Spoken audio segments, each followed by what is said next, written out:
Today we're working with poultry, specifically chicken. We're going to make some chicken Asiago Spiedini, but I want to show you how you could use this in a lot of different ways, not just this specific recipe. So this is really just a guideline and a few pointers on technique, not necessarily make it exactly this way. If you're in class, then you'll see that the recipe tells you to go ahead and make it ahead of time, and you need to refrigerate it, and you'll roll it slightly differently. If you have just one day, that's how I'm going to show you how to make it today, and I'll tell you a few of the differences along the way. So here we go on chicken Asiago Spiedini. So first we have chicken breasts. We're using boneless, skinless.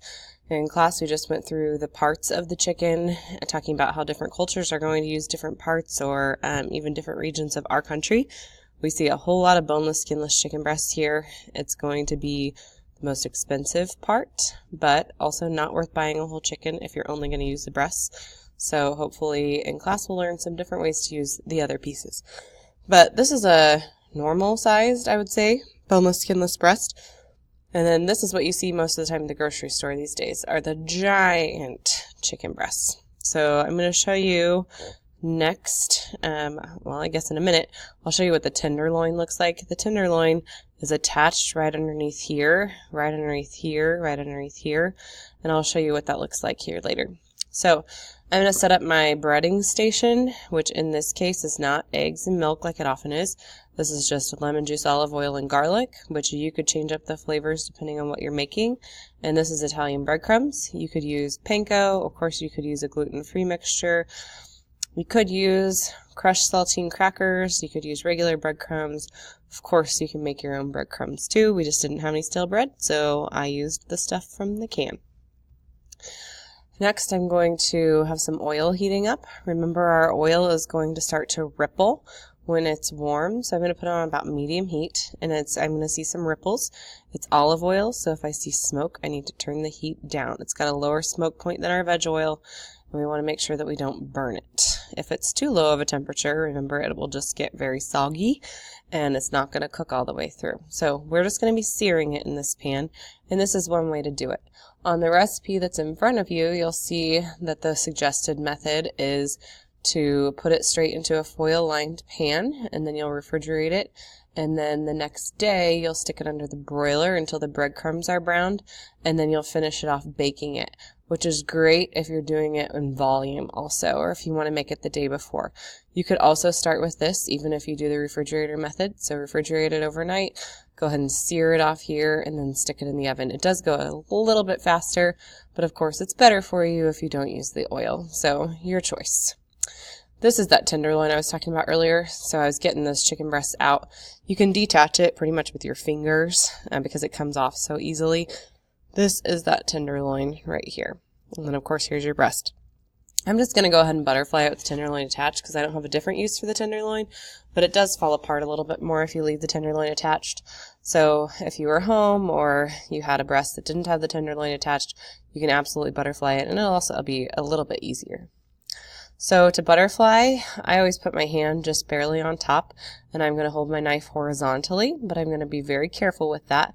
And I'm just going to make a small cut to start with. And then as I'm working, I'm going to start pulling that breast back, the top part of the meat, and I'm going to keep cutting, but I'm going to pull it back. You can do it pretty quickly. If it's your first time butterflying, don't do it quickly. Just pull it back a little bit at a time and keep guiding that knife through there. Remember, you're not trying to cut it in half horizontally. You're trying to cut it just like when you were a kid and you drew the heart shaped and then you cut around it and you opened it and then you had a symmetric heart. We are doing that with this. So you're just going to cut it to the center and then you're going to open it up and you're going to have pretty much a heart in this case too. So not all the way through. I want to stop when I get here.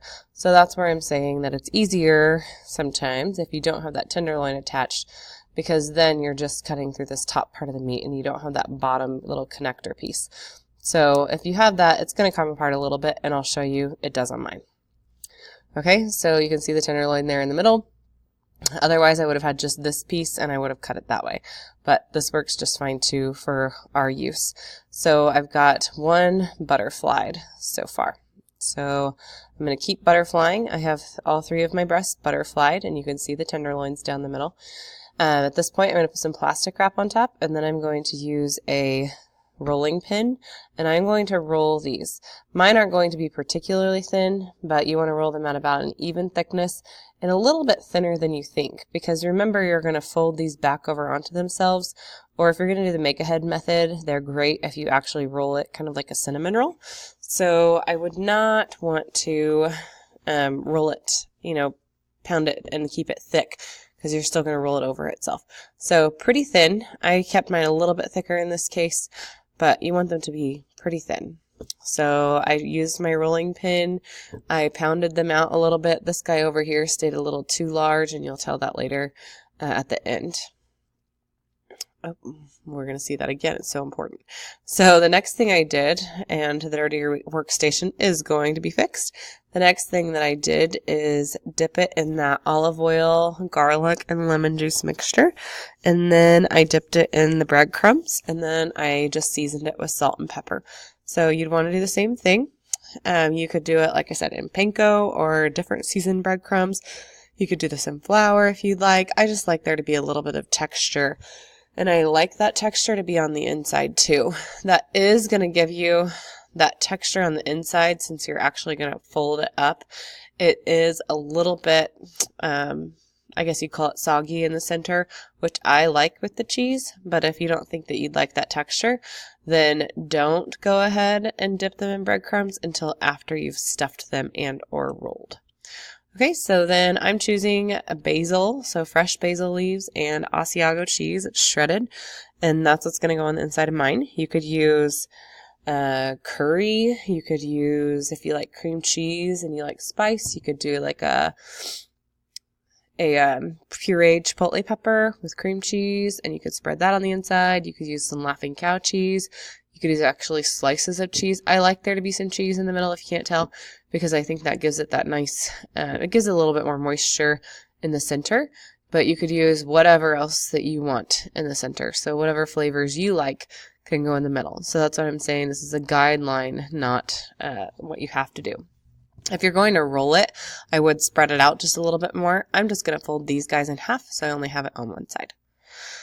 Okay, so now I've taken it and folded it over like a book. So I closed my book on the fillings. If you're going to do the Spiedini style, then you're going to take it from one end. I would suggest probably this end over here, and you're going to roll it towards this end. And then depending on how thick it is, you can either just set it seam side down on some parchment lined paper, and sometimes you'll have to put toothpicks in it or otherwise truss it so that it doesn't fall apart. But that just depends on how you made it. So at this point they're covered, and then they're going to go into my hot oil. I can tell my oil is hot. Like I said, if it's got ripples, I can feel the heat. And as soon as I put it in there, I could hear the sizzle. So the oil was hot. I also have a foil lined baking dish over here. As soon as these are seared on both sides, because that's all I'm going for here is brown breadcrumbs, they're going to go into this pan over here. I did that. I put them in the oven for about 15 minutes. Remember, we want to temp at 165. If you're temping 160, 161, juices are running clear, then you're probably good to go, and it'll still rise in temp a little bit, but you're good to go. You do have the added benefit and security of that moisture in the middle from your filling, but you don't want to overcook it because then you're going to have dry chicken, and nobody likes dry chicken. So this is what it'll look like in the end. My particular piece, I always want to cut it against the grain, so the grain was running this way, so I'm going to slice it this way. And then I've got my emollio sauce over here. So this is basically a lemon garlic butter sauce. I've got some olive oil in there, a little bit of crushed red pepper for a little spice, of course salt and pepper, dried parsley, dried basil. And I just bring all that to a little simmer for a few minutes over medium heat. And then this is actually really delicious if you toss it with pasta, kind of like a scampi, and then you serve your chicken on top of it. Or you could toss it with some zucchini or some asparagus, or with pasta and vegetables. It's just really good as a complementary flavor. It's what a lot of people like about this dish, is that this provides just enough tang and a little bit of zing to it to go with that chicken breast. So it is delicious with it, and I would suggest using it. Okay, so that is the end of it. You'll have this product here. You'll have your chicken breast that's stuffed, along with your Amogio sauce that obviously looks different once that butter is melted, and it does thicken up a little bit. Just don't put it on high heat or you're going to burn your garlic, and we all know that that's not a good thing. So, like I said, this is a guideline, not a command. So you could change up the inside. In class, you can use what we have available to you. But at home, you could always change it up, and a lot of people like this for that reason, that you can change it up however you'd like. You can do the same thing with the boneless thigh. So if you have a thigh at home that has bones, those are a little more tricky to get the bone out of the thigh, but you can do it. So you could debone the thigh, and then you could stuff it and roll it up like a Spiedini style, and it would also be delicious. And so you'd have a lot of moisture and flavor from that.